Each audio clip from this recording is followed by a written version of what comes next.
So in the last video we dealt with a rational function. We were dealing with a 0 over 0 limit, and we were able to solve that problem by factoring and canceling out that 0 over 0 problem. This next example is going to be a little bit more involved. For one, it's not just a simple little polynomial over a polynomial. We have the fractional expression 1 over x plus 3 minus 1/7 all over x minus 4. So this is what we call a complex fraction, and we can very clearly see the 0 problem in the bottom. Right, 4 minus 4 is 0, but there is also a 0 problem in the top. X plus 4 is 7, so we have 1/7 minus 1/7. Unfortunately, those two things in the top and what's in the bottom are not exactly the same factor, so how do we get rid of them? Well, the idea is we need to rewrite this in a different format. So we're back to your old equivalent fraction idea.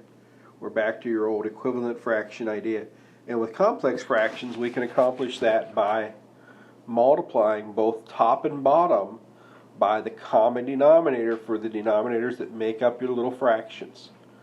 So in this case, multiply both top and bottom by 7x plus 3. 7 times x plus 3.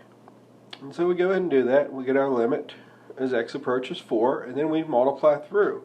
Well, 7x plus 3 times that first fraction there, x plus 3, the x plus 3's cancel out, and we just get 7. For the second fraction, we take that 7x plus 3 times the 1/7. The 7's cancel out, and so we get minus the quantity x plus 3. And then in the bottom, that's all multiplied by x minus 4.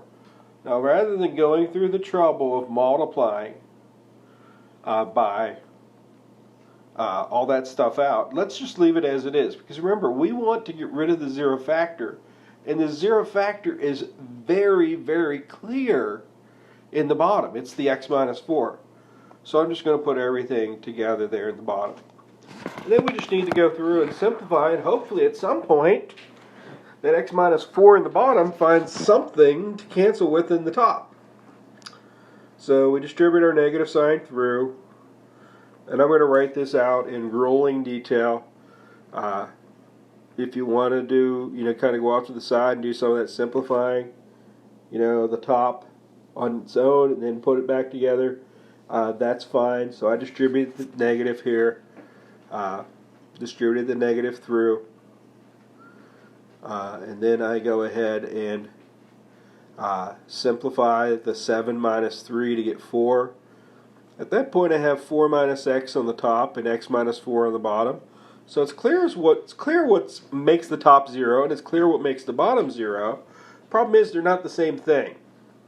So there's one more little thing we have to do, and my hand's like aching at this point from all the detail I've written out.